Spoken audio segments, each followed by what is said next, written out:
सपनों से ऊंची उड़ान कोई, उड़ने को हो आसमान कोई। सपनों से ऊंची उड़ान कोई, उड़ने को हो आसमान कोई। एक बेहतर रास्ते पर सबसे आगे बढ़कर पाना है मंजिल को यूं ही। IPS, वो IPS, वो IPS Academy, IPS Academy।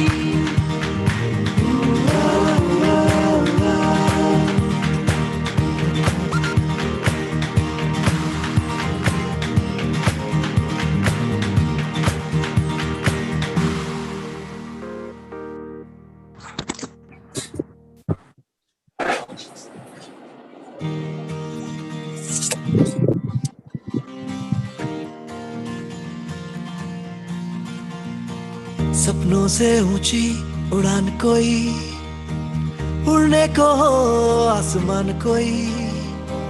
सपनों से ऊंची उड़ान कोई, उड़ने को हो आसमान कोई। एक बेहतर रास्ते पर सबसे आगे बढ़कर पाना है मंजिल को यूं ही। IPS, वो IPS, वो IPS Academy, IPS Academy।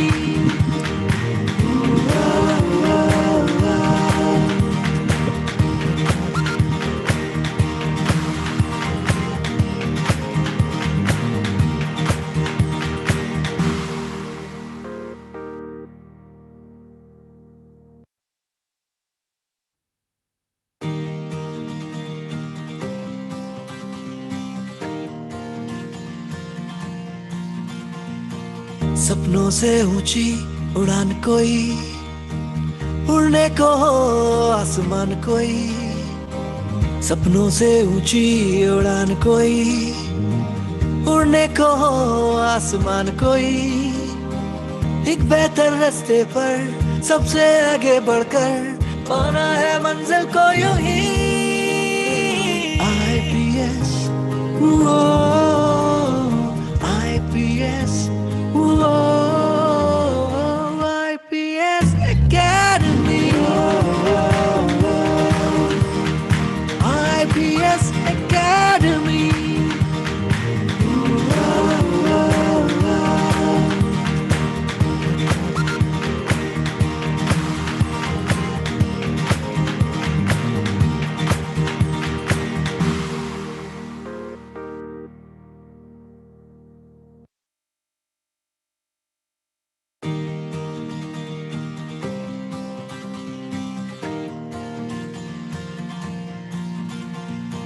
सपनों से ऊंची उड़ान कोई, उड़ने को हो आसमान कोई।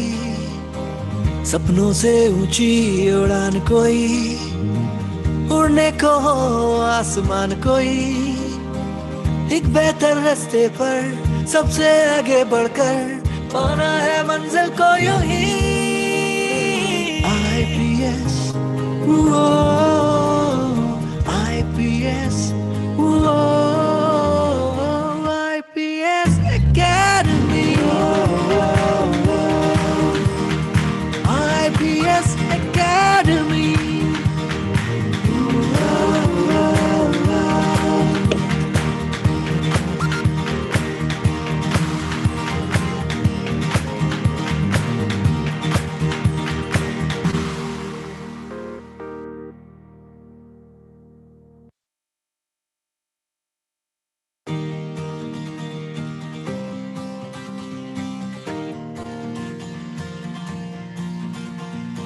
सपनों से ऊंची उड़ान कोई, उड़ने को हो आसमान कोई।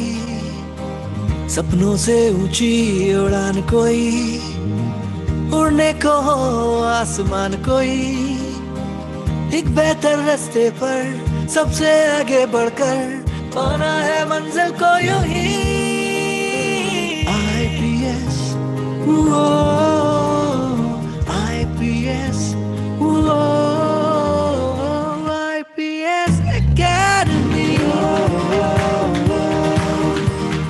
IPS Academy.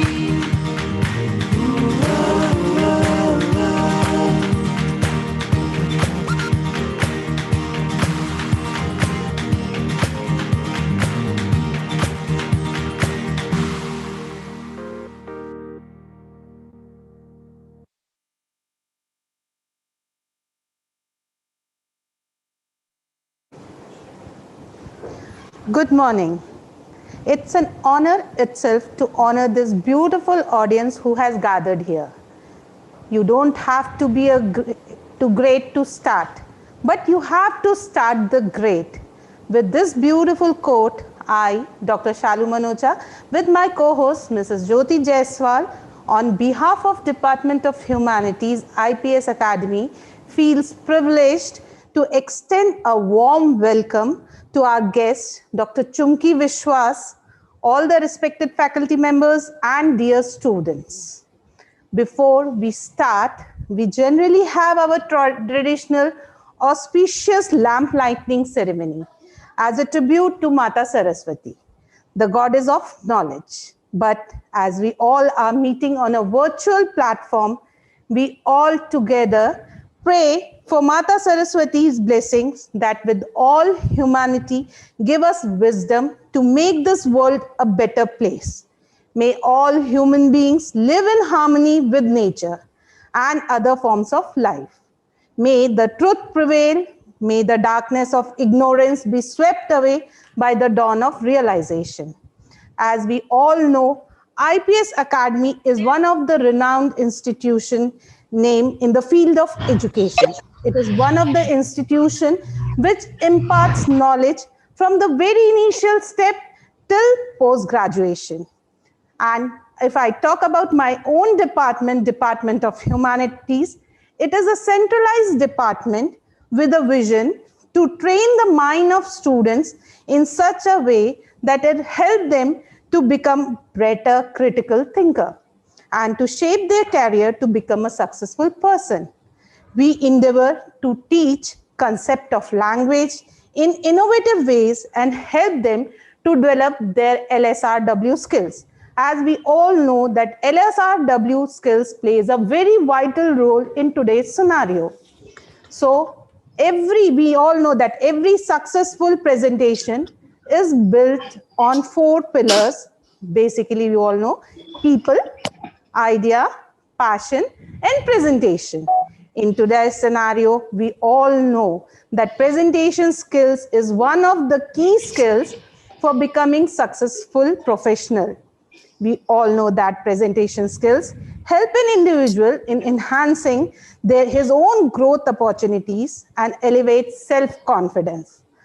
So for today's session, we have with us Dr. Chumki Biswas, who will enlighten all of us on the topic, the art of delivering engaging presentation.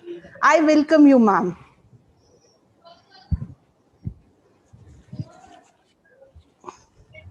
So before we proceed ahead, there are some few announcements for the students that you all have to keep in mind before we continue the presentation, that you all have to keep your mic on mute mode. If you have any queries, you can write the questions in the chat box, or when we have a discussion time, at that moment you all can ask your queries. Ma'am will answer it, right? And there will be a feedback link posted at the end of the session. When you fill that feedback form, you will be able to generate your certificates, and that feedback link will be open till 2 o'clock. Before 2 o'clock, you have to submit the feedback link. Then you will be able to generate your certificates. And one more announcement is there that we have one literary IPSA club organized by Department of Humanities. So if you wish, you can join that club for having such activities, right? So you can join that link also for joining that WhatsApp group. A link will be also posted in the chat box. You all can join that.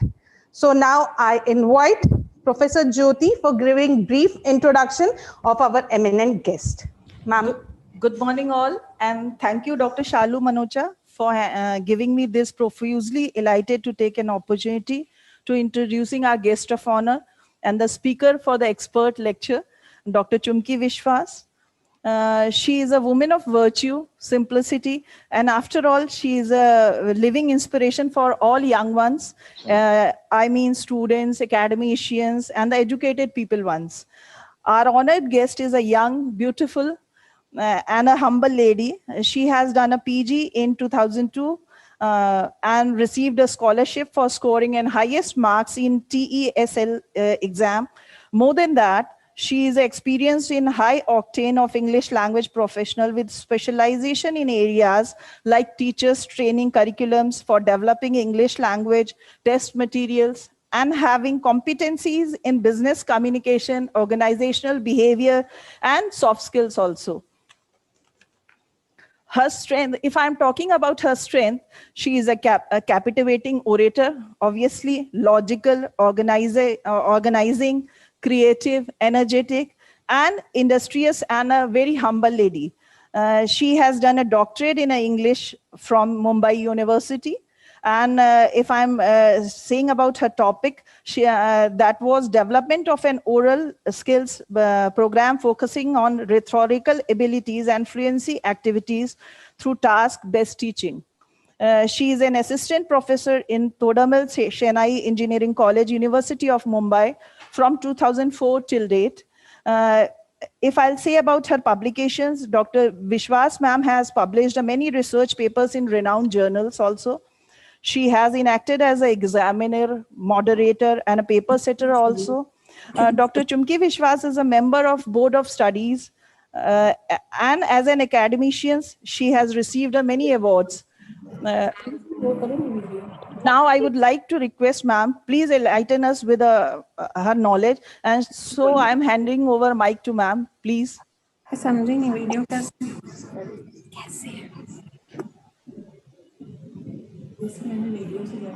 Good morning, everyone. Good morning. Okay. So now that we have wished each other good morning, it's time to put your mic on mute. That is the only request I have for you today. Also, sir, if you're handling the technical side of it, when I start my slide, I would want to remove all the tiles of the participants, plus my own tile. Even my tile shouldn't be seen because that will interfere with the slides. Okay, whatever is written on the slide. So these are the two things that you'll have to take care. Okay, I'm very, very honored to be invited by the Humanities department of the IPS Academy. And I'm especially very, very grateful to Shalini Mathur ma'am for inviting me in the first place, for showing the faith that maybe I can give a talk for an hour where students will actually listen to me. It's the toughest job to make students listen to us. Okay, there's still somebody's mic on mute. This is the basic discipline that we will have to maintain. I will not speak and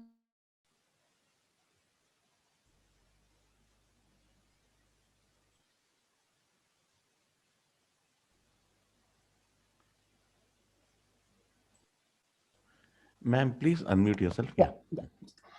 Thank you. Sir, make sure that everybody's on mute. Sometimes by accident, we just go on unmute. Okay.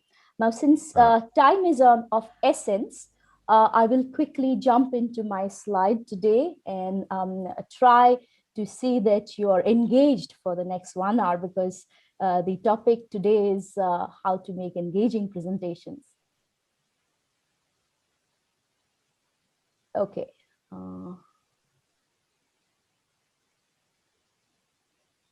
Is my screen visible? Yeah, ma'am, it's visible. Good. Now, before I start, all mics on mute, please. I can still hear some buzzing sound. That shouldn't come.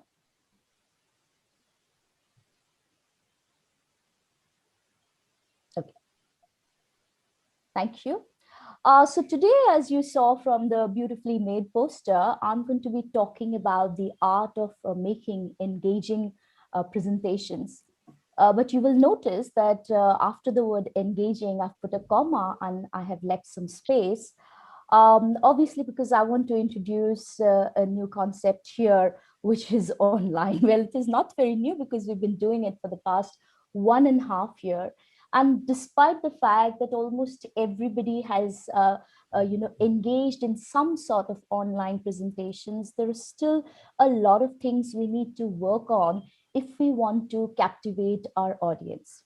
Okay, now because of COVID, we were forced to come online, but now that people have seen the benefits of being online, in the fact that it is cost effective,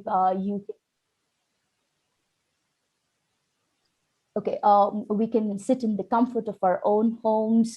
If we want, we need not, dress up to come and sit for a lecture. So looking at all these positives of online presentation, it is my guess that even after the situation becomes normal, a lot of presentations are still going to continue in the online mode. So let us take a look at the favorable past. Now, I call it the favorable past because things were okay. Now, there was this very well-known psychologist and communication expert by the name of Dr. Albert Mehrabian. Now, Dr. Albert Mehrabian said that the way we judge people depends on 3 factors. And we, in fact, take only 10 seconds to judge a person and decide their worth. So as you can see, my slide went ahead a little. 55% of how we judge a person depends on the body language, which would include how you look, how you dress up, how you hold yourself, how you stand, how you sit. All of these would come under body language. And you will see that it is more than half the pie chart, which has been taken up by body language. Out of 3, the second one on which people depend on to judge people is the aspect of voice and the qualities of the voice. Right now, you can't see me, but you can hear my voice, and you will see that the voice occupies around 38% importance in how people judge you, whether you're a successful presenter, whether you're an engaging person or not. And then there's this little slice over there. You can see that, it's a very small one, and this is only 7%. And you'll be surprised to see that this 7% is words, which means if you do a little bit of math, that 93% of the judgment people do is based only on body language and voice, even without the fact that you open your mouth. So nobody has the time to actually listen to you. Nobody will even remember what you said.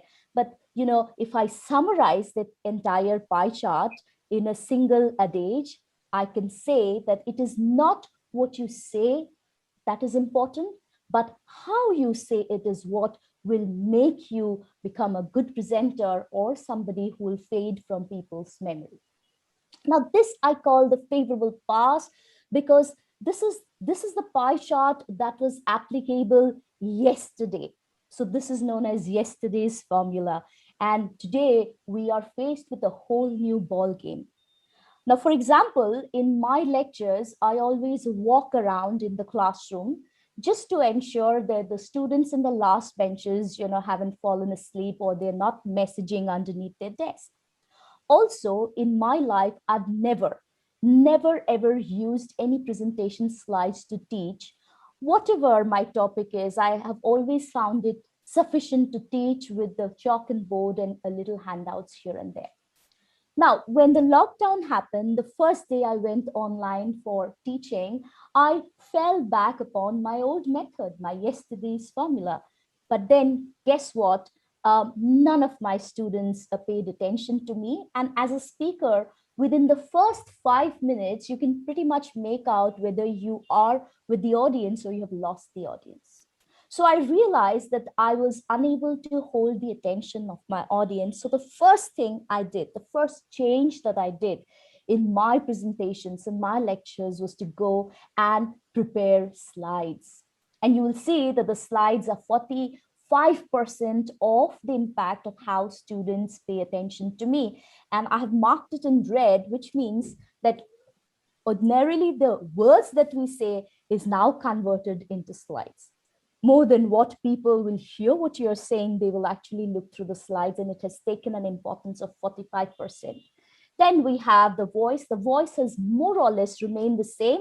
In fact, it has increased a little bit more because we have the third aspect, which is the body language. It has shrunk down to, it has diminished to 10%. Now, in normal times, people can see you from head to toe, but in online presentations, as you know, we can see only maybe, 1/3 of your body. So you've lost a lot of impact that we create with our body language. So this is today's reality. This is today's formula. So what do I have in store for you today? Today, you can guess the first thing I'm going to be talking about are how to improve upon your slides. Mind it, I am not going to teach you how to make slides. You're already doing that. All I'm going to talk about is how to polish and how to improve upon it to make it more engaging. The second thing is obvious. Again, I'm going to be talking about the tone and the voice, the qualities of the voice. Apart from the tone, there are other things also we can work on. And the last thing that I'm going to be talking about is the upper body. So even though it is 10%, it still has a lot of valuable input in terms of our presentation and how we appear to other people. So moving on, let us start with the slides. Now, in this slide here, I have put a small image of a slide that I've taken from the internet. And the first thing you will see is that it's difficult for you to read, but I don't want you to read what is there on the slide.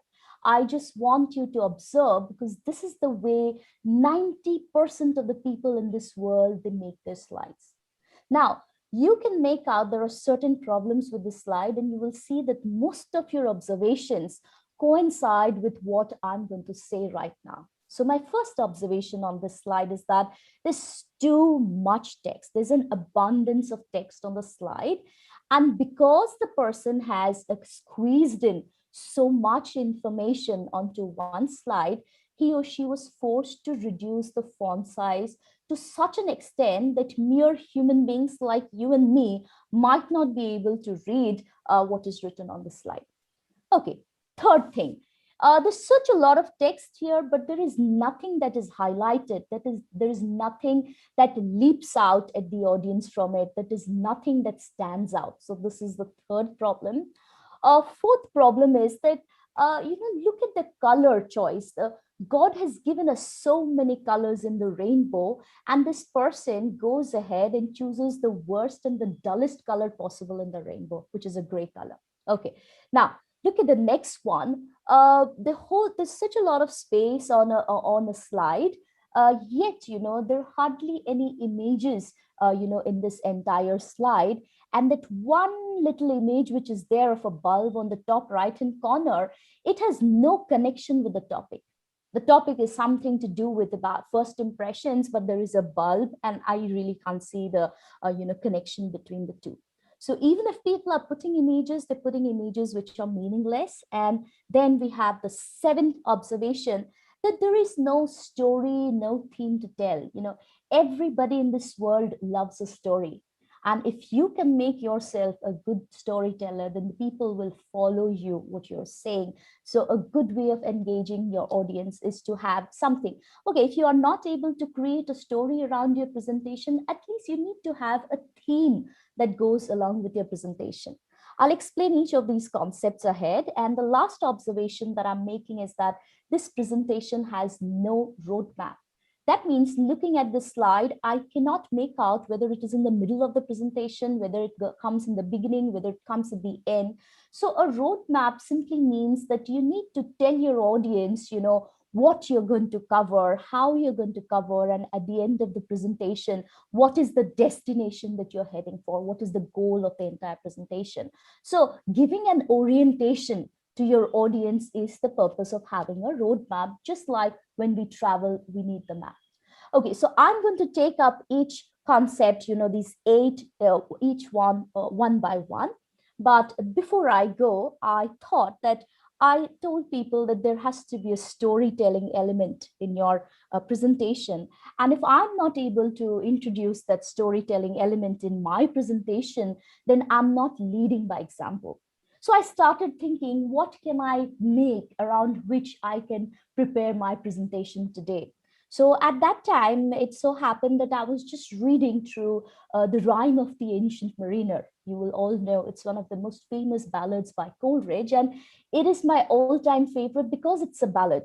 There are other poetic forms, but a ballad, as you know, tells a story, it has a story to tell. So it suddenly struck me that why don't I take lines from my favorite ballad to talk about the problems with people and their slides.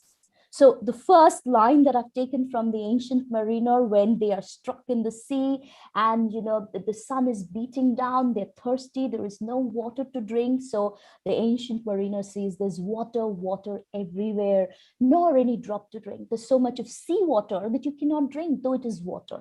And the same can be translated to the slides where we see text everywhere, but nobody is reading what you have written on your text. Okay, so here are some samples I've taken from the internet, and these samples I've not created. These are actually samples which people are using every day. As I said, 90% of the people in this world make slides like this. So what can we do to rectify this problem? What is the first problem? Too much text. Now, the first thing we can do is use more number of slides.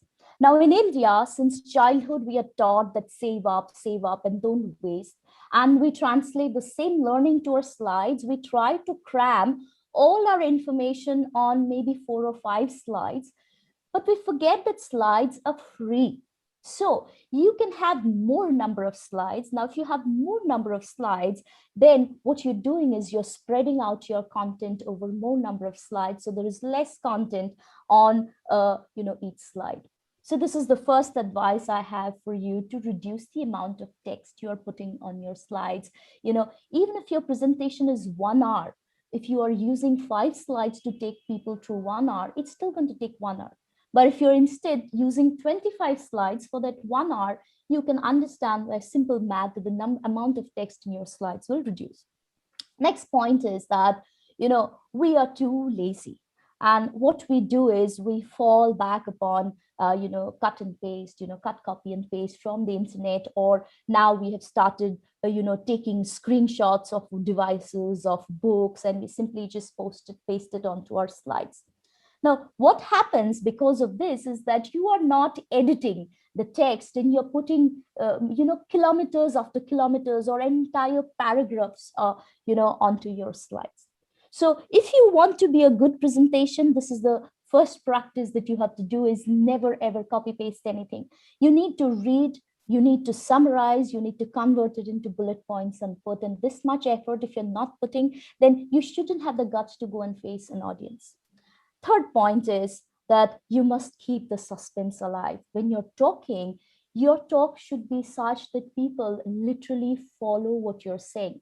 So instead of flashing all your content, all your bullet points at one time, you must keep the suspense, and you can do that by using simple bullet points. And you have to make sure that the bullet points appear as and when you're speaking and not before that. So you have to spend a little more time in giving animation to every text, every image that you have on your screen. Now, these are the 3 things that you can do to get rid of too much text problem.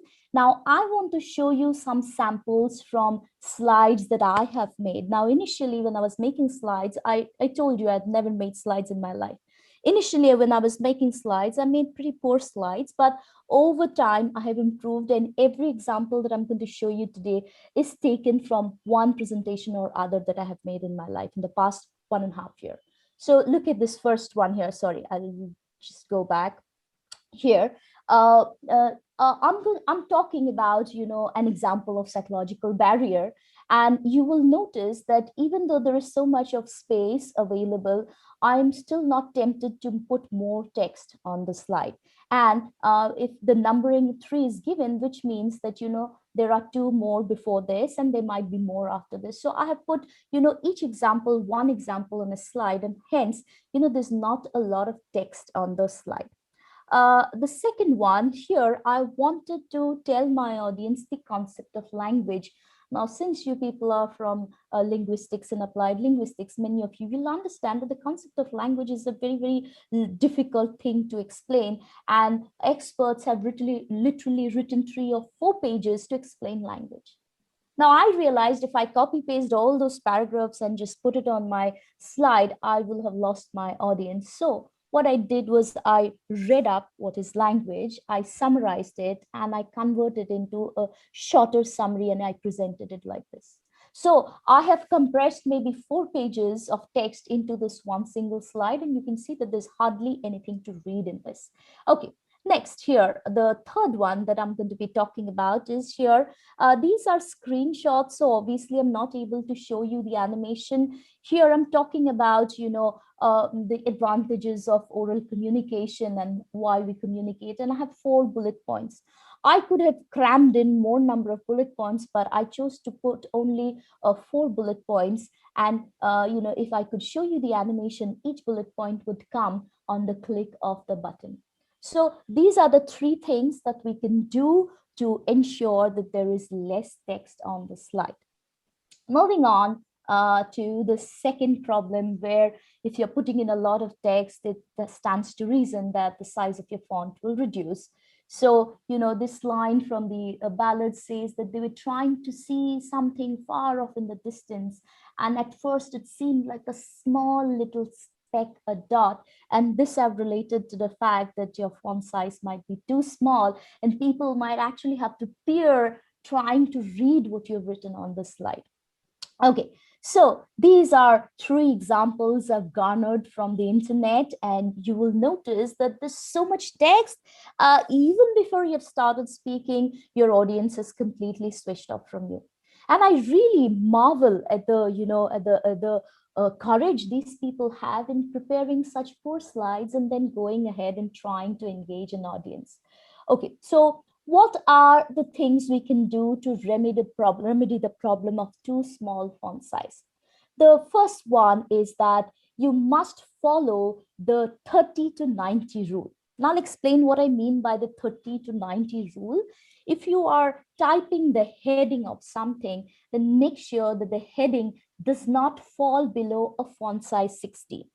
No matter which font you are using, any font you're using, make sure that it at least is 60. It can go above 60 to 90 or maybe above 90, but it should not fall below 60. Now, when you're talking about the body of the text should not follow below 30 at any given point of time. So try to keep your body between 30 and 50. So if you make it into a range, then it is a range from 30 to 90. Okay, this is the golden number you have to remember. Next thing is that when you're writing on a Word document, word processor, a single line spacing or a 1.5 line spacing is fine. But when you're talking about a slide, the way people read a slide is different, and there needs to be bigger gaps between one line and the next line. So please increase the line spacing. Because the line spacing is more, you should not actually be putting more than 4 or 5 bullet points in each slide. It makes it difficult or too congested for people to read. And the fourth thing that we can do is use heavy fonts. Now, what I mean by heavy fonts is that when you're typing in a Word document, Times New Roman is one of the best fonts. The world all over uses Times New Roman. But Times New Roman is suitable for typing Word documents which people are going to read. But if you're using the same font on a slide, it will not work because it's a thin font. For slides, you need thicker and heavier fonts. And one of my favorite fonts that I use is Impact. I will show you maybe more things about fonts later if we have time. And the last thing is, you need to have the right color contrast between, the text and the background. Now, initially, as I said, when I started making slides, my first presentation, I had a black background and I wrote the font with red color, the text with red color. Because my untrained common sense told me then black and red, it makes a very good combination, but that is actually not correct. You cannot read red fonts very well on a black background. So what do people like me do who have no idea of color combination? We fall back upon this contrast wheel. Now, what the contrast wheel tells you is that colors on the opposite side of the wheel have the highest contrast. So if your background is green, then if you're using red color font, the visibility is the maximum. Or if you are using a sunflower yellow background, then the text, if you put it in blue, dark, navy blue, or black, then you have the highest contrast. So anytime you're in doubt about what color will go with what color, don't rack your brains and break your head open. What you can do is simply open the contrast wheel and see which color is on the opposite side of which color. That should help you. Okay, so I'm going to show you some sample slides. Now, in this particular sample, I wanted to show a passage to my students that they were supposed to summarize. Now, I did not want to break up the passage into 3 slides because then it's very difficult for students to read on 3 different slides. So I had to put it in 1 slide. But even though I had to put so much text in 1 slide, the only thing I made sure is that I did not let the font size fall below 30. And this is an image within, the whole screen. If I actually blow it up to the correct size and for the entire screen, then you'll see that reading this text is not difficult, even though there's a lot of text. Next year, in this slide, this was a preliminary slide where I wanted to inform my audience about the 4 types of silence. So I was forced to put all the 4 types of silence in 1 slide. Later on, I took up each of these and explained them, better in a single slide. But in this slide, I had to put in a lot of text. And yet I made sure that there is enough line spacing between the text, the font was thick enough, and it was arranged in a way so that, it did not make it difficult to read what is written on the slide.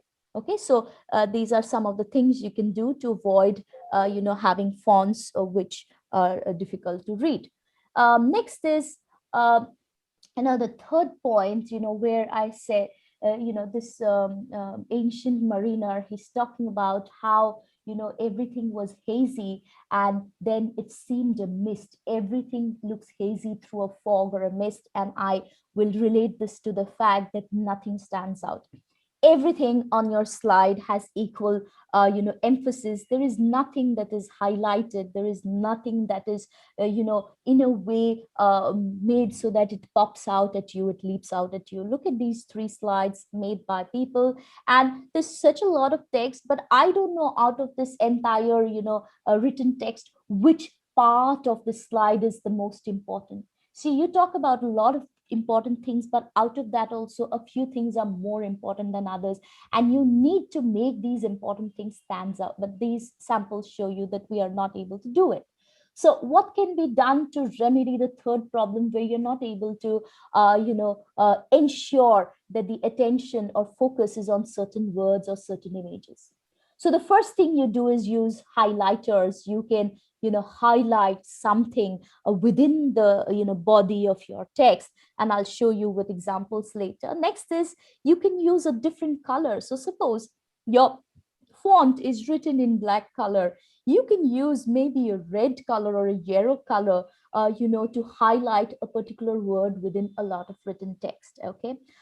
Next is you can have a call out image. These are known as pop-ups, so it simply pops up at the audience, and as a result, people suddenly, their attention is caught in whatever important thing you want to, say. You can put it in a pop-up, just like in advertisements, you see they say, a 25% discount.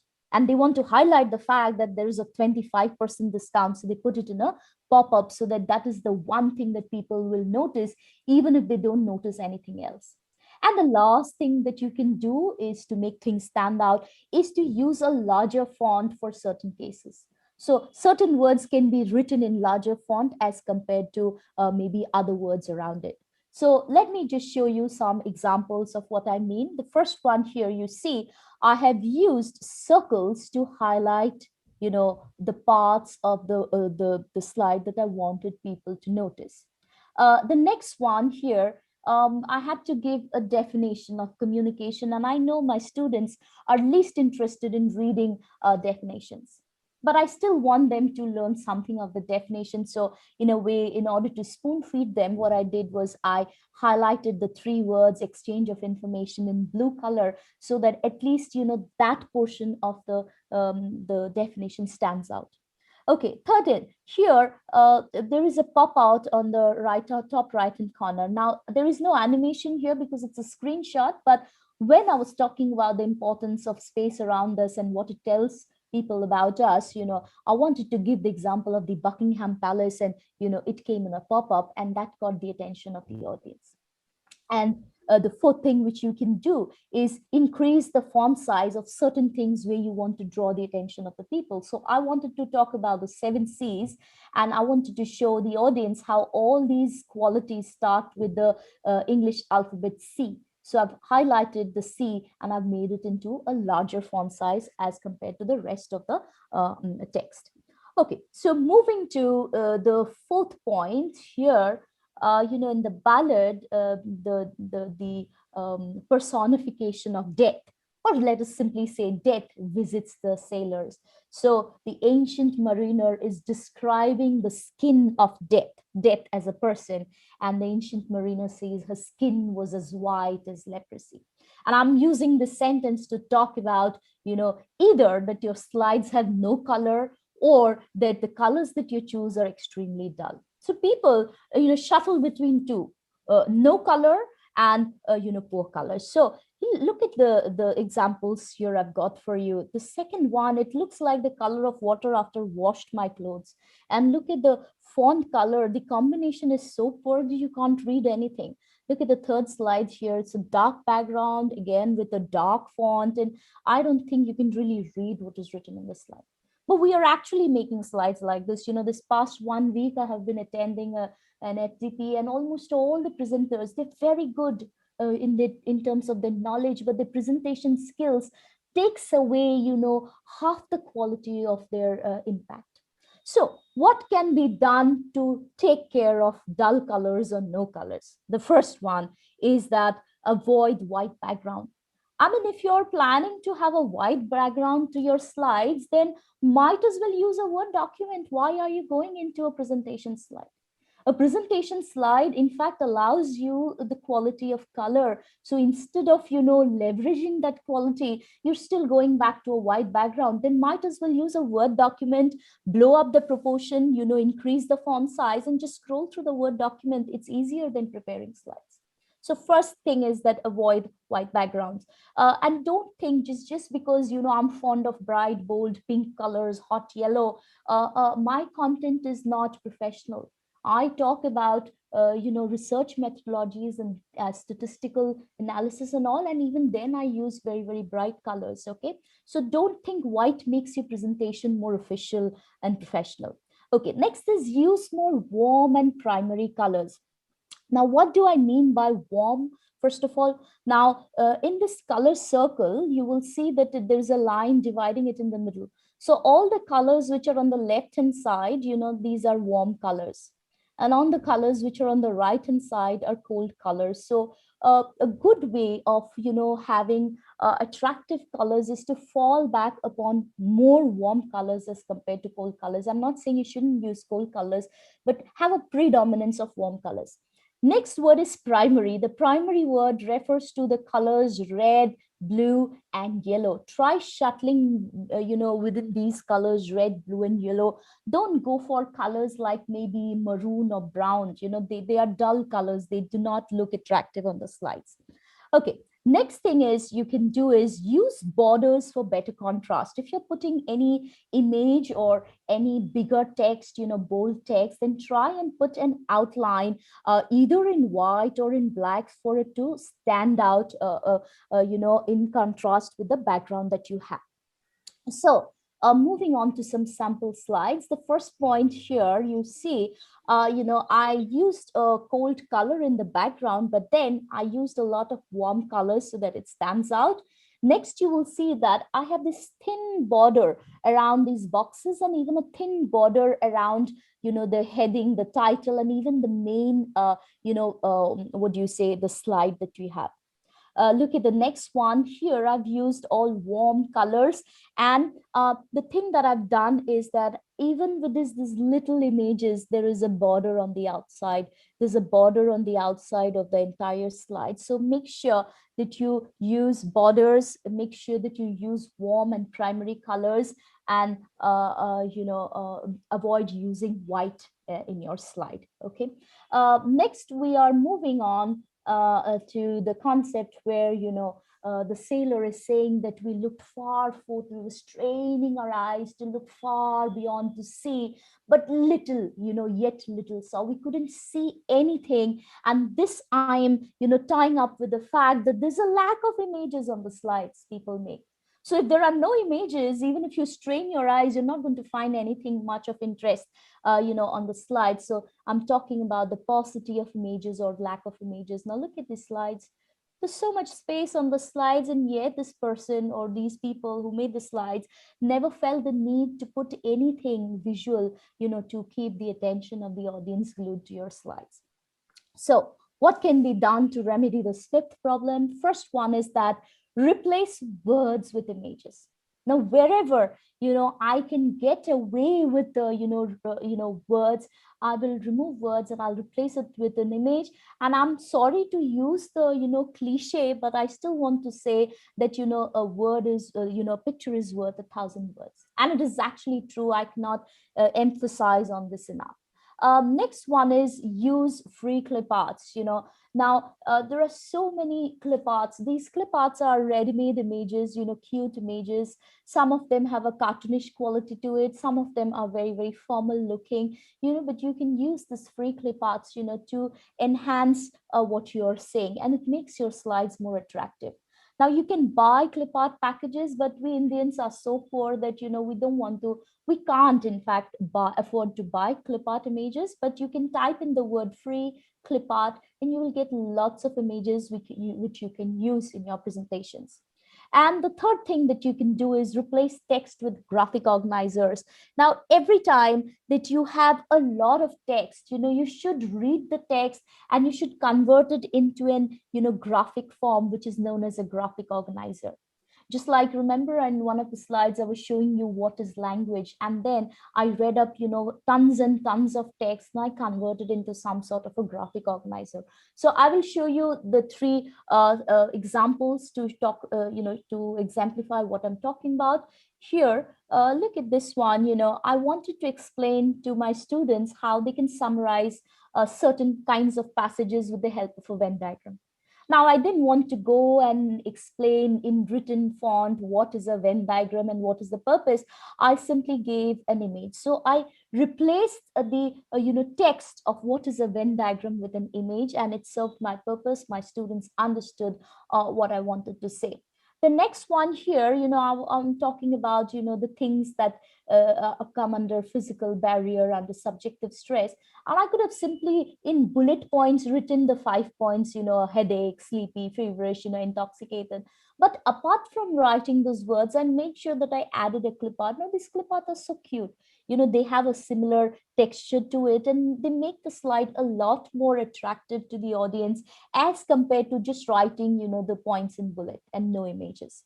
And the third one here, this is the structure of how a research paper is. Now if you convert it into words, it was a long, whole paragraph of how, a research paper looks like. So I just converted it into a graphic organizer, and I told them that it looks like an hourglass.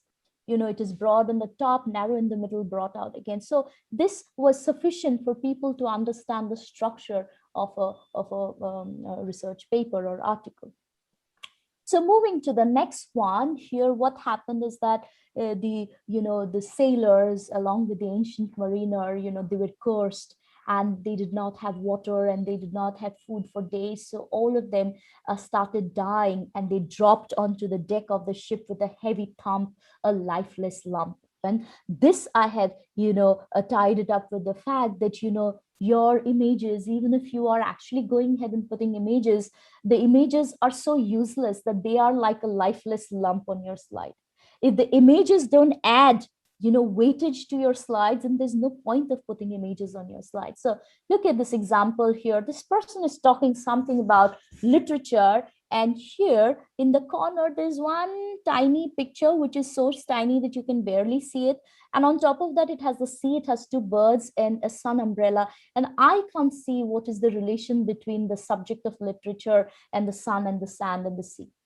Look at the next one here. This is a horrible example. First of all, the formatting is so poor. The lines are overlapping, and the text talks about creative writing. And there is this, meme here, which has no connection with creative writing. And the last one, this is the classic one. This is the one that I like the most. People use random images in the background and then they flash their title. What has a green field with a tree, a lone tree, anything to do with the concept of critical reading? At least I don't see any connection. I'm sure all of you are going through the same problem, trying to draw a connection between these two. So what can be done to remedy the sixth problem? First of all, is that avoid using ready-made templates. We're so lazy, we don't even want to make our own templates. Now, this is exactly like having Maggie.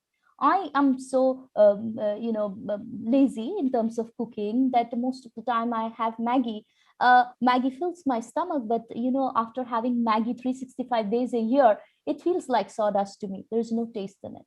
So if you're taking ready-made slides, your purpose will be done. You can make a slide, but then most of the time the images on the slide will have nothing to do with your content. Plus, every fifth person will be using the same template. So your presentation template will be the same as somebody else. Next one is that draw a freehand clip art. Now, at times, if I'm talking about an intangible concept, I'm unable to find an image on the internet that goes with my concept. In that case, I draw my own clip art.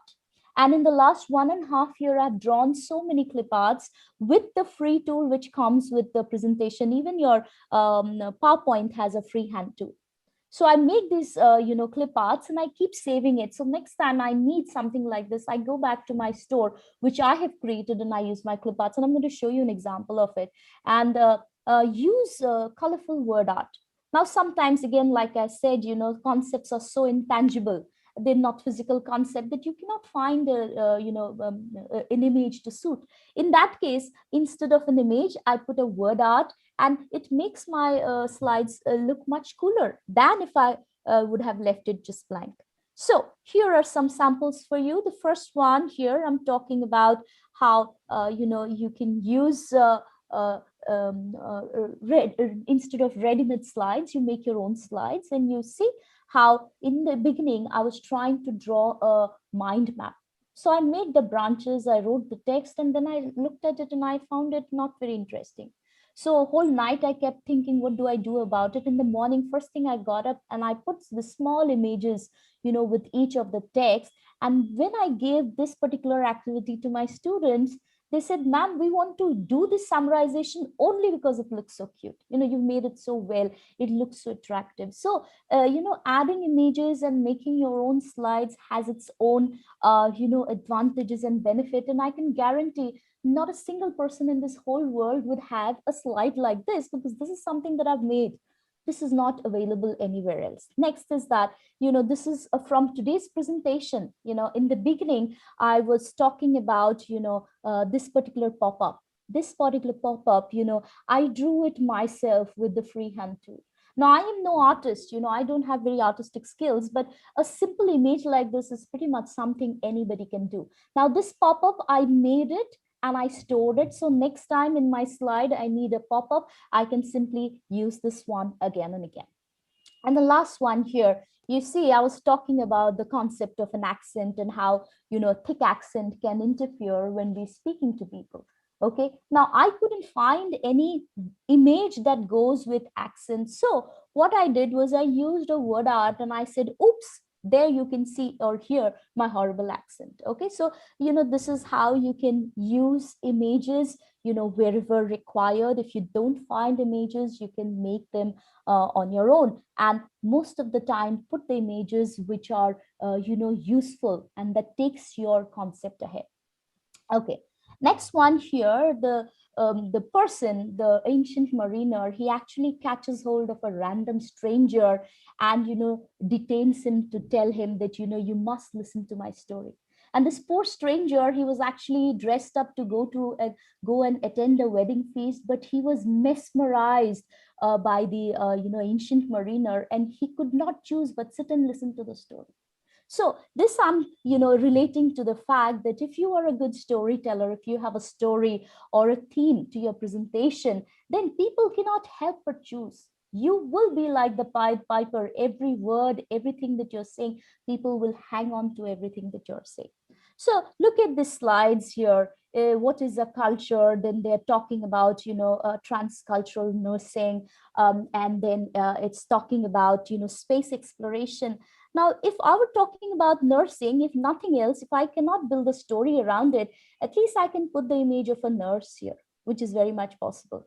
Okay, and here space exploration. Why would I use a gray color background to talk about space exploration?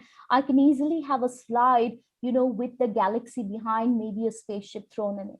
And if I am a storyteller, I can just go ahead and say that, hello, I am the captain of your spaceship. Hop onto my spaceship, and today I'm going to take you on a ride of the galaxy. Now, this is what is known as the element of storytelling.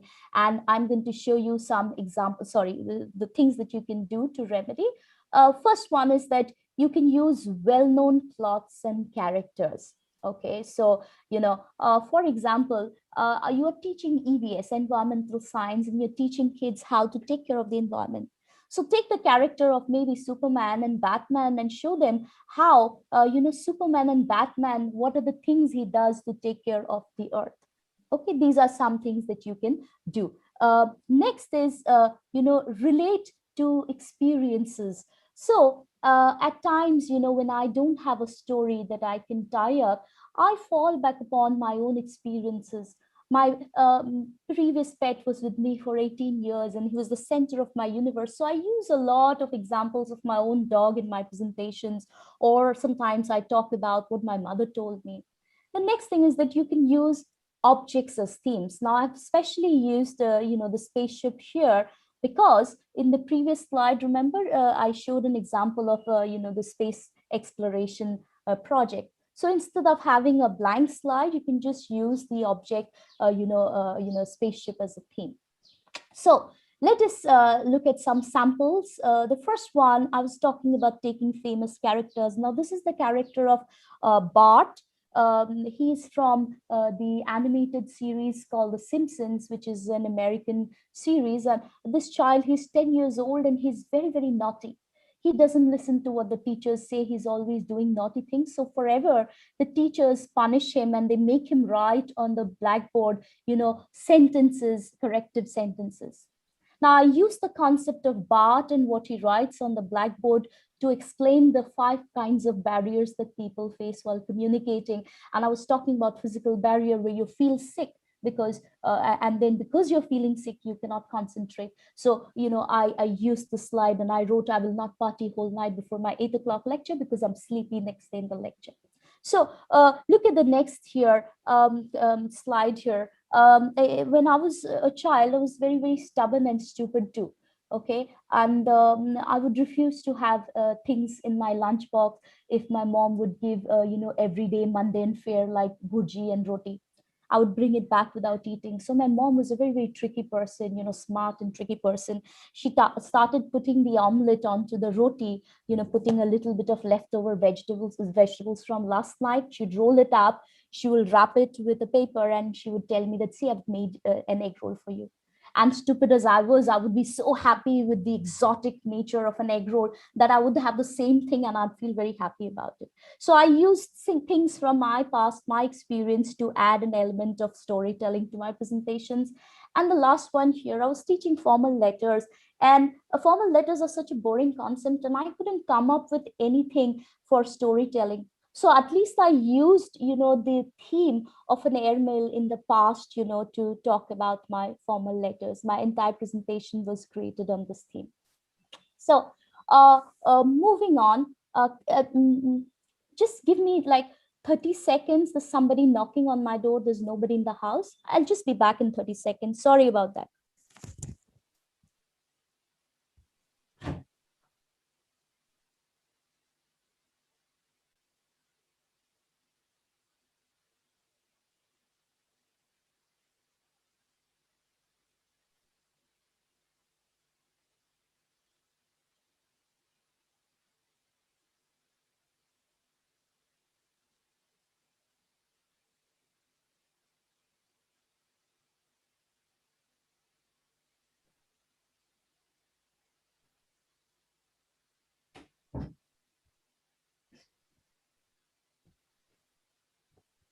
Yeah, I'm back. Really sorry.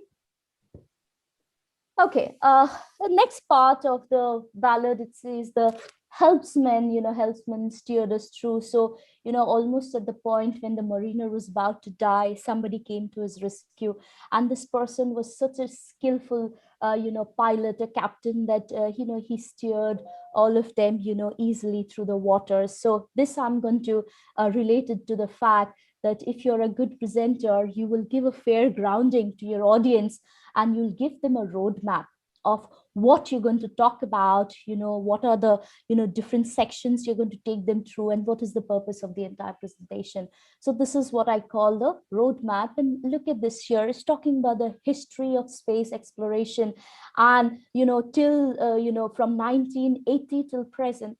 Now, if I were to present this information, instead of writing so much text, I would have given a timeline instead, to show as a roadmap to my audience. So they needn't have read so much text. They would have read the timeline, and they would know that I'm going to cover from 1980 to the present. Here is talking about how the Mughal, empire, it first of all installed itself in India, and then it proliferated all over India. Instead of so much of text, I would have used maybe a tree diagram to tell about, what I'm going to talk about in the slides ahead. And the last one here is talking about the production of red and white wine. And see, there's so much of text. Instead of this, you just follow a flow chart and you tell the steps that are involved, in blocks, and people can easily read it. And then you can go in ahead in the slides and explain about it in better details. Okay, so what can be done to remedy this problem? So the first thing is that you must have a table of contents in your presentation. Now, you need not label it as a table of content, but it should do the job of a table of contents. The second thing is that you must use numbers in your slides, to indicate where the slide is, where the content is going. Now, see, I have number 1, I have number 2, and there's still space left on the right-hand side. So the audience can guess that maybe there is a third point. And by this time, you already have an understanding of the scheme that I used for the entire presentation. That in the first instance, I'm going to be talking about a line from the ancient mariner, then I'm going to relate it to a fact, then I'm going to show 3 poor examples, then I'm going to talk about the remedies, and I'm going to show samples. Now, for all the concepts, I've followed the same pattern. So, using numbers, using a pattern allows the audience to settle into some kind of routine. So they know what to expect in the slides ahead. And the third point here is that, use section breaks. Now, if you have, 4 sections, you must divide your session into sections and give a gap after each section, because like a pizza, you cannot have it whole. You'll get indigestion. You just break it up into smaller pieces. So I'm going to show you 3 samples here. The first one here, see, I'm not calling it a table of contents, but this is a table of contents where I'm talking about, what are the ways in which we transmit nonverbal cues. And I'm saying that I'm going to be talking about 5 factors, and I've numbered them also 1, 2, 3, 4, 5. So people looking at this slide will know that this presenter is going to take up 5 different concepts in the slides ahead. It works as a table of contents. Now look at how numbering is to be used. Now here I was talking about, research, and I had, 7 sections to my presentation. So there are these 7 color coded, what do you call it, strips on the right hand side. So people who watched my presentation knew that, there are 7 because it started from 1 here. So if there is a number 4 here, then people are already aware that, okay, we are somewhere in the middle of the presentation. Okay, there are 3 more topics still to be covered in the presentation. And you see there's a color coding. The 4 here is red, so the pencil here is also in red. So there has to be a scheme, there has to be a roadmap to your presentation. And look at the last one here. I'm going to, I broke up my entire session and I gave a flow chart. And initially, this is to tell people how many pieces are there in my presentation. And then I took each piece and I spoke about it in more details in the slides ahead. So break up your presentation. Plus, I color code my presentation. So in my slides, if I'm going to talk about formal, communication, my slides were red in color. So moving on from formal, when I went to internal, external, the color of my slide changed from red to yellow. So, you can use numbers, color coding, a lot of things to show section breaks. Now, this is all I have in terms of slide. We are done with section 1. Now we are moving to section 2, and this is again the 45% where the voice has a much more greater impact right now because the body language impact factor has reduced. Now, how to improve the intrinsic qualities of the voice? Now, we are born with certain qualities of a voice. So if my voice sounds like a witch's voice, it's thin in nature, I know. I cannot do much about it, but I can still, work on a certain things in terms of my delivery and improve upon the intrinsic qualities. You cannot change them, but you can improve upon them. So the first one is practice varying your tonal inflection. I'm going to talk about this in greater detail ahead. Now, of the qualities of your voice, for example, pitch, like I was talking about, that I have a thin pitch, I sound very shrill. I know it's a problem. Then you have the volume, then you have the rate, how fast you speak. But of all these qualities, the tone is the most important quality of your voice. And you must practice, just like in drama school, they teach you how to change your intonation, stress. Similarly, you have to practice varying your tonal inflection. Next one is enunciate with extra emphasis. When I talk to my family or friends face to face, I don't talk in such an exaggerated manner. I talk normally. But when I'm talking in a presentation, I open my mouth more, I chew on my words more, and then I throw it out with a lot of force. First of all, because there is always a lag of 3 seconds between me speaking and my audience hearing it. So you have to give extra emphasis to your words and pronunciations just because you're online. And the third thing is that you need to speak slower than your usual rate. Now, this is one thing I fail miserably as a presenter. Every one of my friends who listen into my presentation, they write back to me that Chumki, just go slow. Now, the reason I go, fast is because I have to cover a lot of content and I have very little time. So that factor always works. The other possibility can be that maybe because when I'm nervous, I tend to speak faster. So these are some of the things that we have to deliberately work on, and we really need to work on these 3. Now, I'm going to talk about the tonal quality in the next slide here. Now, a little variation of the tone can, make a deal or break a deal. Okay, so I'm going to use a simple sentence, and this sentence has actually 6 or 7 words. Now, just by varying the stress and intonation on each word of the sentence, I'm going to give you 6 different meanings from the same sentence.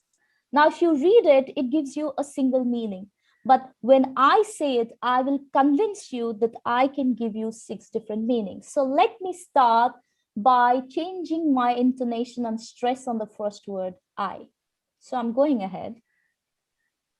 I didn't say he stole the purse.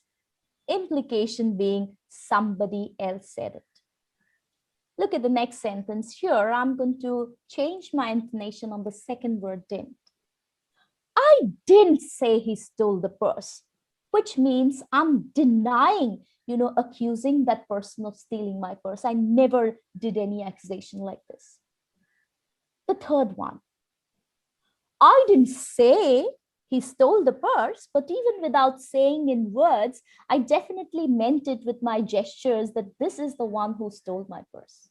You know, I just implied it. I don't have to all the time use words. Next one.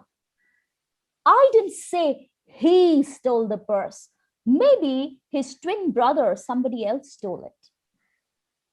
I'm moving on to the fifth meaning. I didn't say he stole the purse. He just took it without telling me, which is the same as stealing. And the last one, I didn't say he stole the purse. He just took the whole bag, and my purse was inside the bag with a lot of money in it. So just see how a little stress or change of your intonation can change the meaning and implication behind your words. And this is something you have to practice. Nobody is born with it, but you can acquire it with some amount of practice in front of the mirror.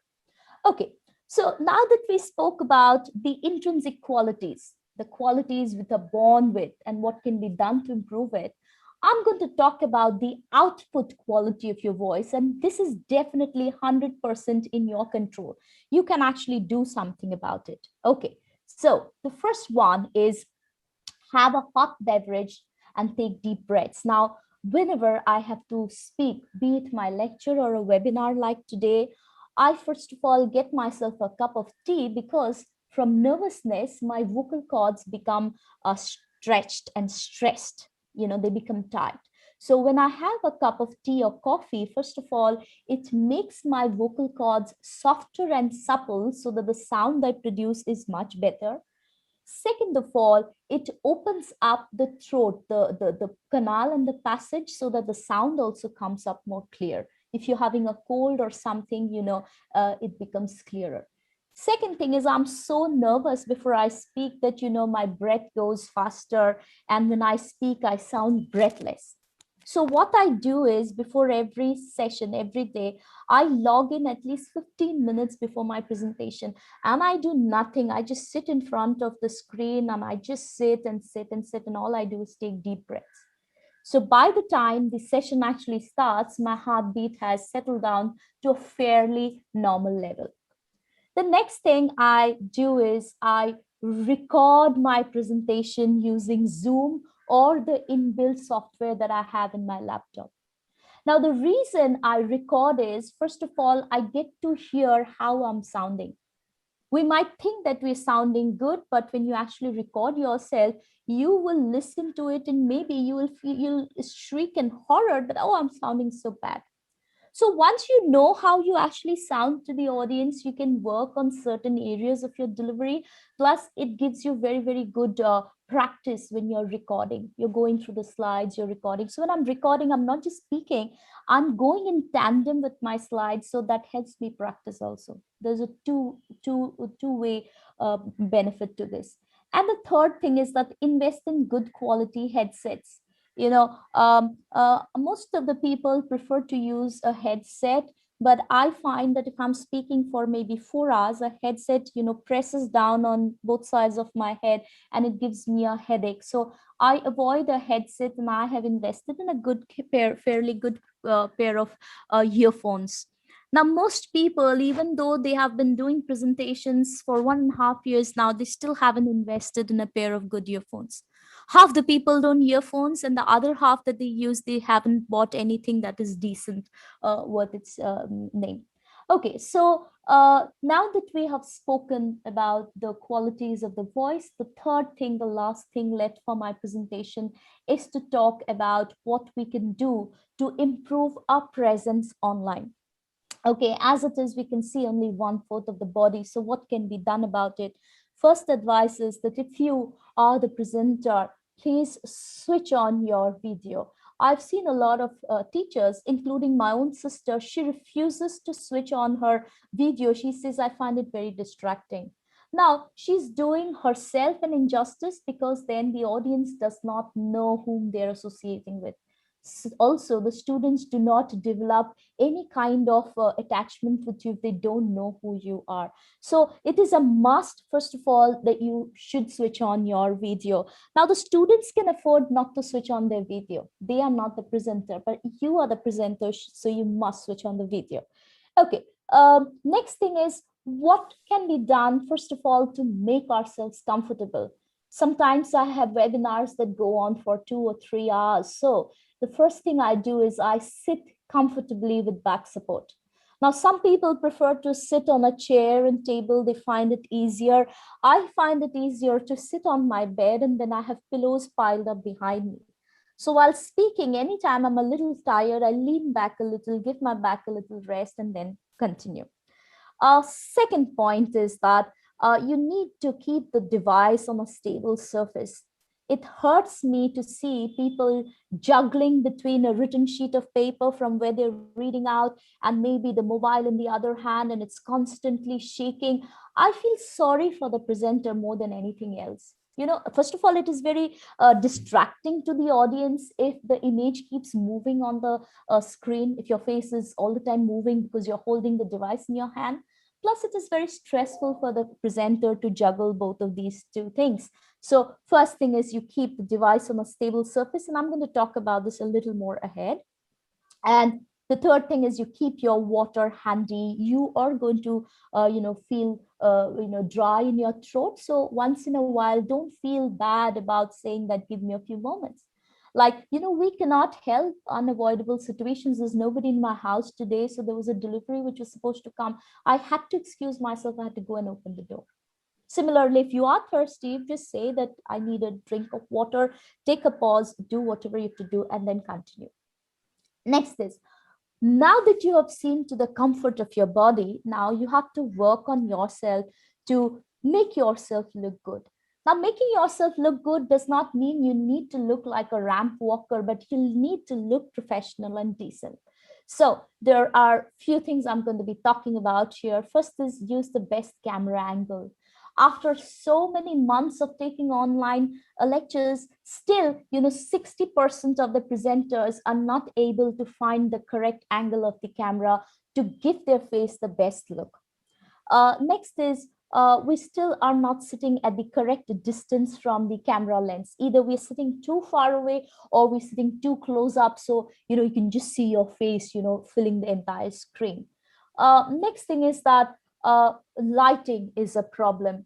Now, it's been raining cats and dogs in Bombay. So many places are flooded. So today morning, when I started my session, I realized that it's cloudy outside. So not only have I removed both the curtains on both sides, I have added 2 additional lights on the ceiling so that there is sufficient lighting when I'm talking. And the fourth part is that make some efforts to dress up a little.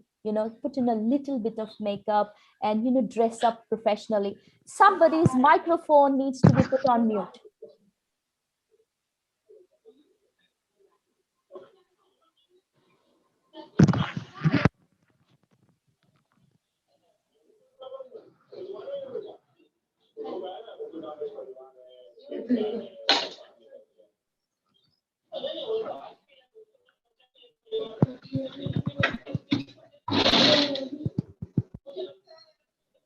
Can the IT support team help me with this? Yeah, okay. Thank you so much. So I'll take up the first concept where I'm talking about finding the best camera angle. So look at this image. This lady, she has kept the camera somewhere at chest level. Now, when you have the camera at the chest level, the view is known as the frog's eye view. And see, first thing what you can see is the double chin this person has, which does not look very flattering. Now, anybody over the age of 40, all of us have developed, double chin. So we shouldn't really be focusing on that. Next thing is that we can see upper nostrils again, which is not a very nice thing to happen. And the third thing is that, we can see almost 1/3 of the screen is covered with the ceiling. Nobody's interested in looking at your ceiling. And if the same image was in India, most probably would see the fan, going on behind her head. So this is a very, very bad angle for your camera. So how do we get rid of this problem? First of all, if you don't have a stand for your mobile, buy a stand. But just having a stand is not enough. It has to be brought up to the correct level. Now, what is the correct level? The lens of your device, should be at your forehead level. So you keep raising the level with the help of thick books or boxes or whatever you have, but do not stop until the lens, the camera lens, is pointed between the two eyebrows in the forehead exactly. This is the best angle of camera that you can find. And see how the same lady looks. Here, the camera has been placed at the wrong angle, frog's eye view. This is how 50 to 60% of the people do it. And this is how she's looking when the camera is faced directly between her eyebrows. She's looking a lot more, attractive, professional. And you see there is nothing on the ceiling that you can see. We can see a little bit of a background, but that's fine.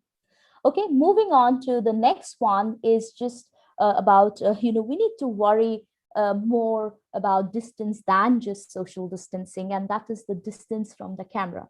Now look at this person. He's sitting so close to the camera. A part of his head is chopped off. Plus, we can see only 1/4 of the body, and the hands are very, very important in adding emphasis to what you're saying. But he's sitting so close that both of his hands are chopped off.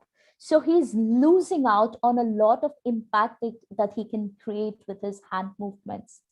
Now, the same person, he's sitting at the correct distance from the lens, and see what a difference it makes.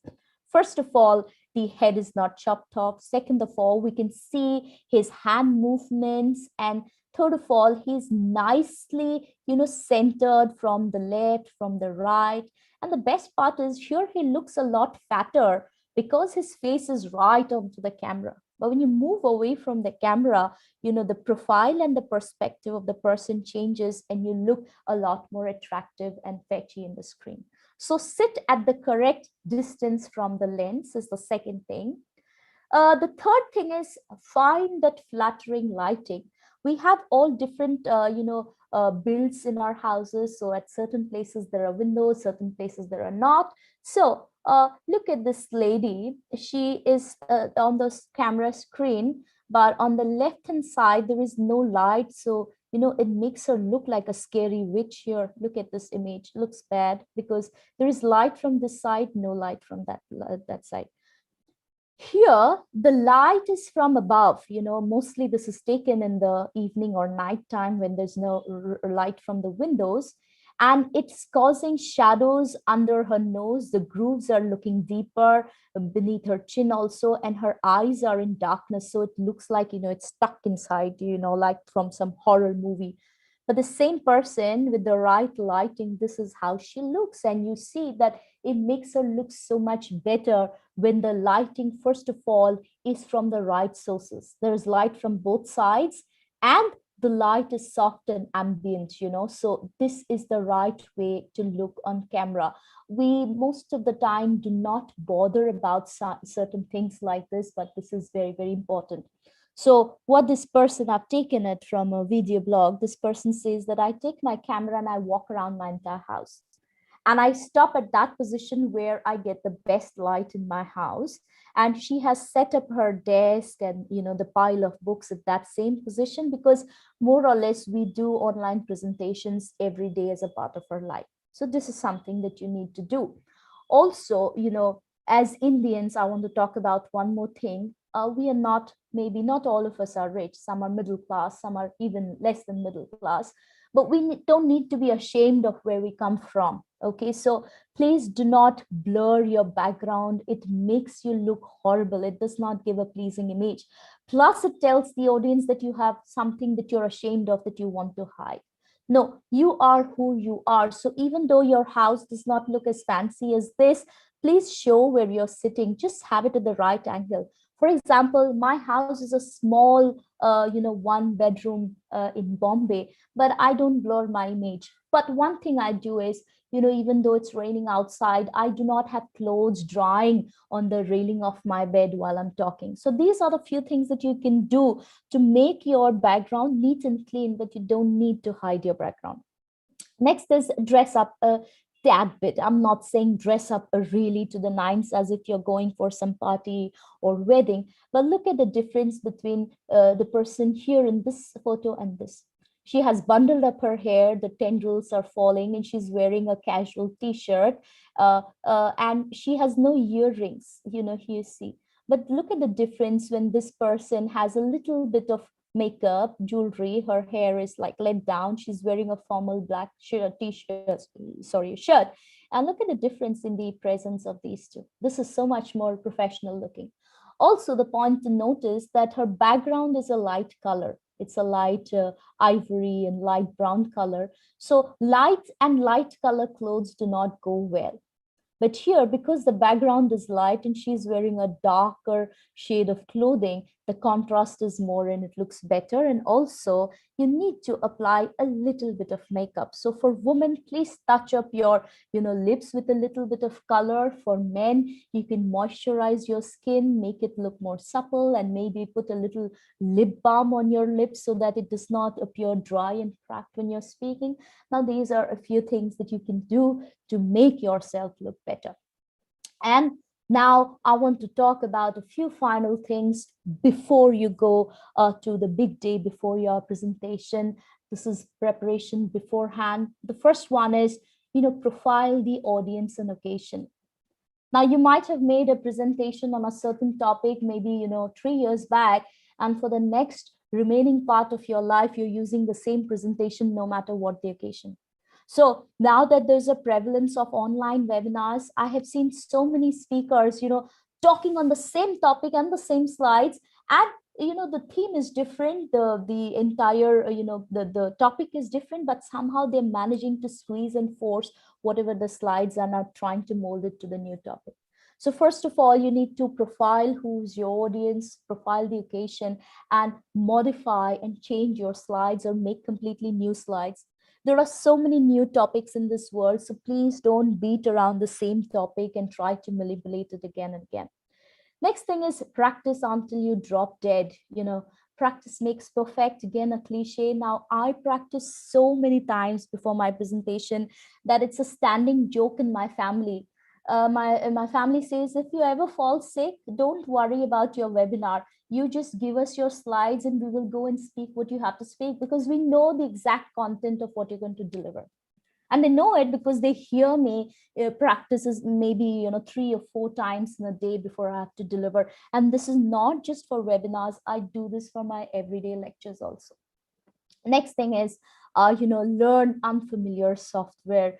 In the beginning, the first webinar I did not know how to use Zoom well, even though I practiced, before going, but still on the day, there was a mismatch. I was showing my screen, somehow my audience could not see the screen. So here I was speaking, thinking that they can see my screen there, they could not see. So, these kind of problems will happen if we don't familiarize ourselves with all the new kind of software that is coming up.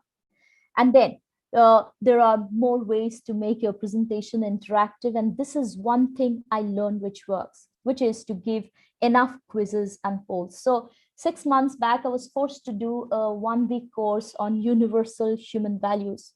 Now, the topic was so boring, the content was so boring that even the presenters knew that nobody will be willing to actually sit and listen to it. So they came up with a trick. Throughout the presentation, morning to evening, every 20 or 25 minutes, they would post a quiz of 1 or 2 questions. Very stupid quizzes, nothing that you need to worry about a lot. But they say that if you do not attend and answer the quizzes, it does not matter whether you're getting it right or wrong. They just want to see that you're glued to the screen. So if you don't have 80% attendance in the quizzes, or all the quizzes in the day, in the entire week, then you will not get your certificate. So guess what, I did not go to my kitchen to cook, or I did not do anything else. I was sitting like an obedient child in front of my screen, lest the quiz goes by and I don't see it. And I started using this with my students also. So in my lectures, I have minimum 3 quizzes, very short ones, 1 in the beginning, 1 somewhere in the middle, I don't tell them when, and 1 at the end. And sometimes I take polls also just to see whether they have kept it on and they have not gone off, run off to something else. Next thing is you can use collaborative whiteboards. See, I'm listening to a lot of presenters giving webinars on different softwares. Now there's an abundance of softwares. You don't have to learn or use so many of them. A basic few, 2, 3 you use is sufficient. A collaborative whiteboard is generally inbuilt with most of the presentation platforms. Use it. For our subject, we might not need it, but maybe for biology or for history, chemistry, maths, you would need something like that. It makes the sessions very interactive. Next is use chat boxes. Do not interfere. When the speaker is speaking, whatever questions and all you have to say, you can use the chat box. And the last thing, the most important thing, is that be generous with your icons. We Indians are so miserly that we don't want to give any kind of praise to people. If you like something, find 30 seconds of your time to show appreciation. Use the thumbs up, use the heart. In the beginning, actually ma'am was introducing me, and she said in a very diplomatic way that she's a beautiful, engaging person. Now I know I'm not beautiful, but that one compliment from her made me feel so happy. It made my whole day. So it's not just in terms of using icons, it is in everything in general. Learn to show your appreciation to people. It does not cost you anything, that it makes people happy and perform better. I think this is what I have for you. For any queries, you can just take a screenshot of this. This is my phone number. You can WhatsApp me.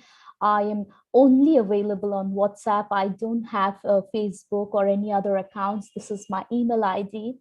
And recently, on the insistence of my students, I made this channel. It's an educational channel called Tall Talks from a Short Lady. And in fact, today, all the examples that I've used are from the slides that I have uploaded on my channel. Now, this is how my channel looks. Today, I've crossed 1,000 subscribers. And trust me, in the beginning, I just had 4 subscribers who were my family members. But most of the people who have subscribed have done it because they maybe enjoy what I'm talking about. So I will be very happy if some of you feel that it might be of some help to you. So please subscribe. Again, it does not cost any money, just maybe 5 seconds of your time. And every time I upload something new, you will get an alert. And with that, I will say thank you from my side. I'll stop sharing my screen, and I have prepared a feedback form just to know your feedback and areas that I can improve upon, or maybe topics that you're interested in. If the organizers allow me, I would like to post the link of my feedback on the chat box and ask the people maybe to fill it for me. Sure, ma'am. Do so, please. Yeah. Thank you, sir.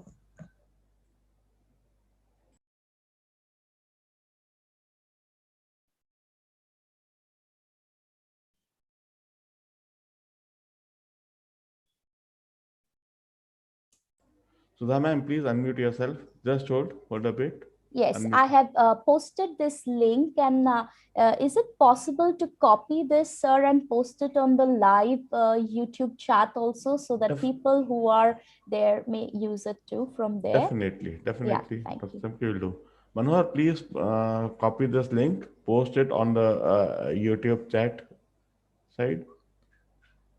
Please unmute Sudha ma'am and Jyoti ma'am as well. Manohar, please do so.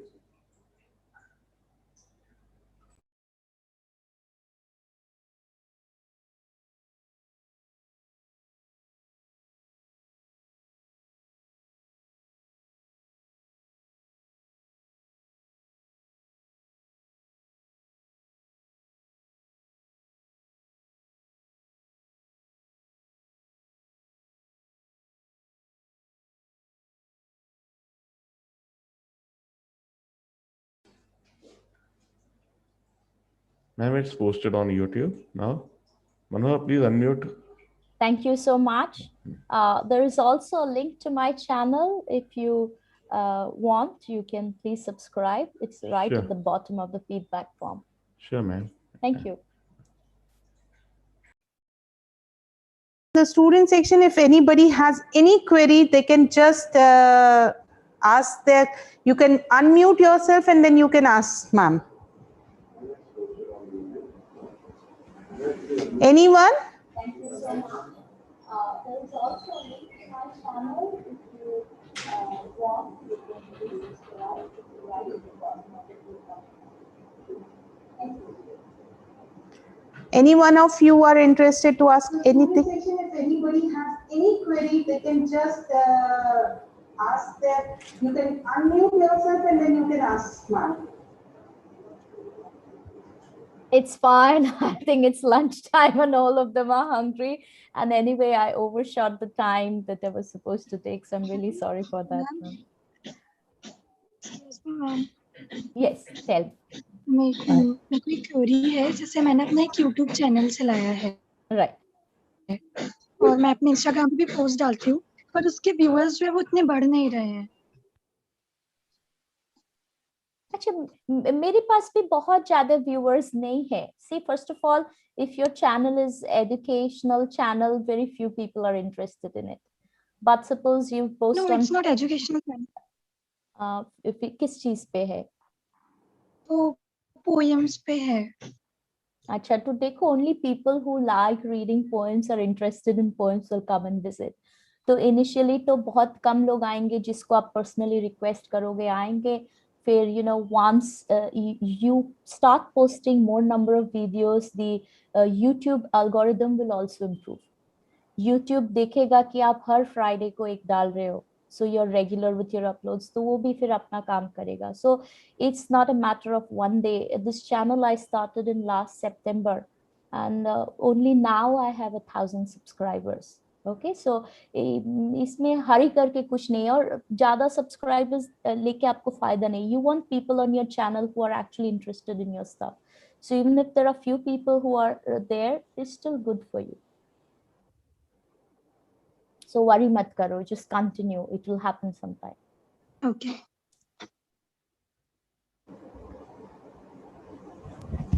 So there is one query from a student, like he's asking, give your views on the difference between being creative and being artistic. What's the difference between being creative and being artistic? If I put it very bluntly, वो तो just splitting hair. To me, artist and a creator are both one and pretty similar things.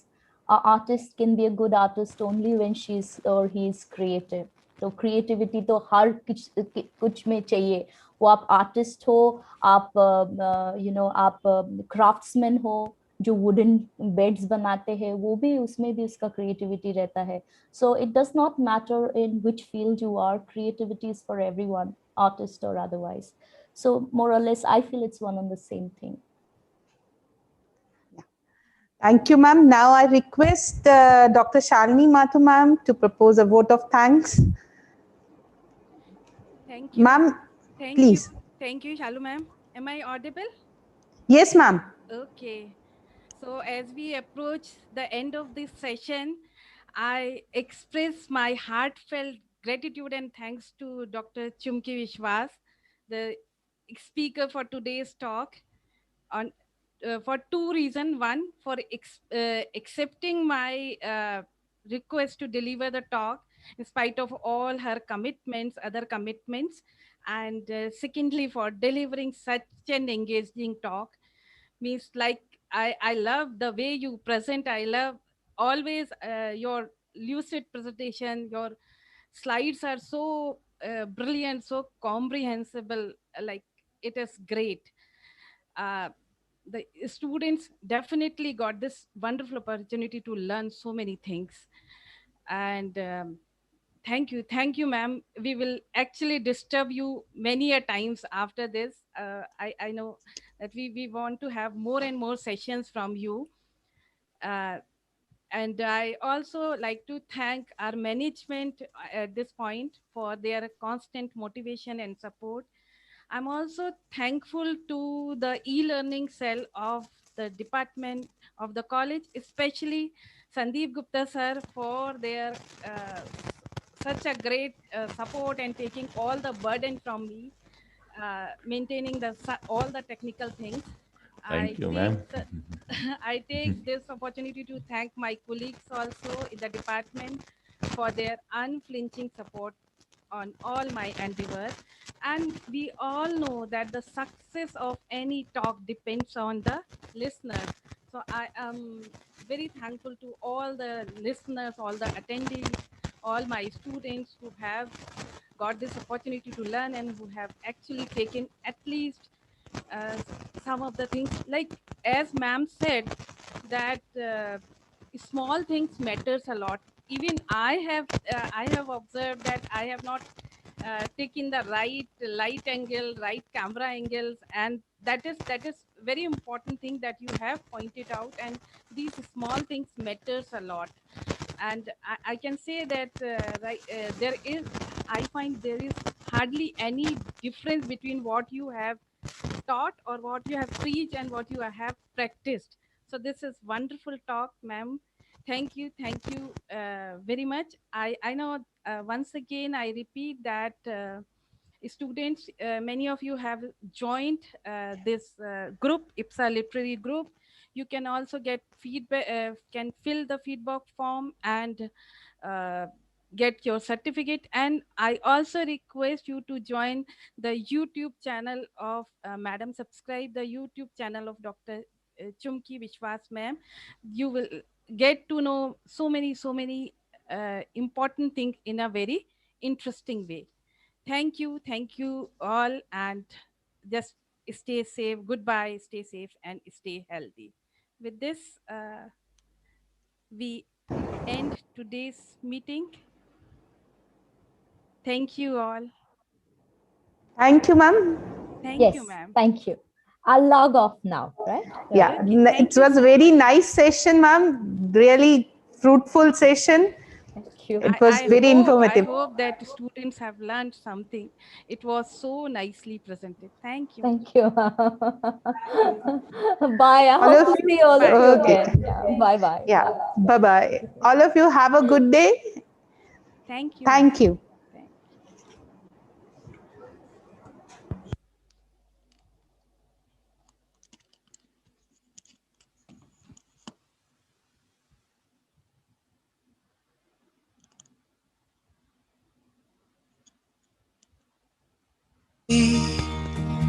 उड़ने को हो आसमान कोई, सपनों से ऊंची उड़ान कोई, उड़ने को हो आसमान कोई, एक बेहतर रास्ते पर सबसे आगे बढ़कर पाना है मंजिल को यूं ही।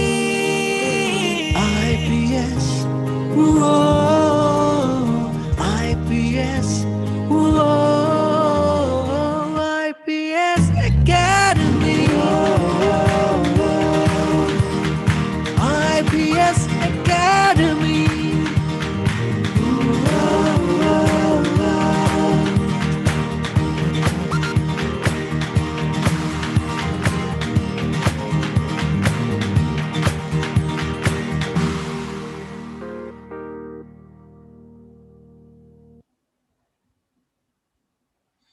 Hello.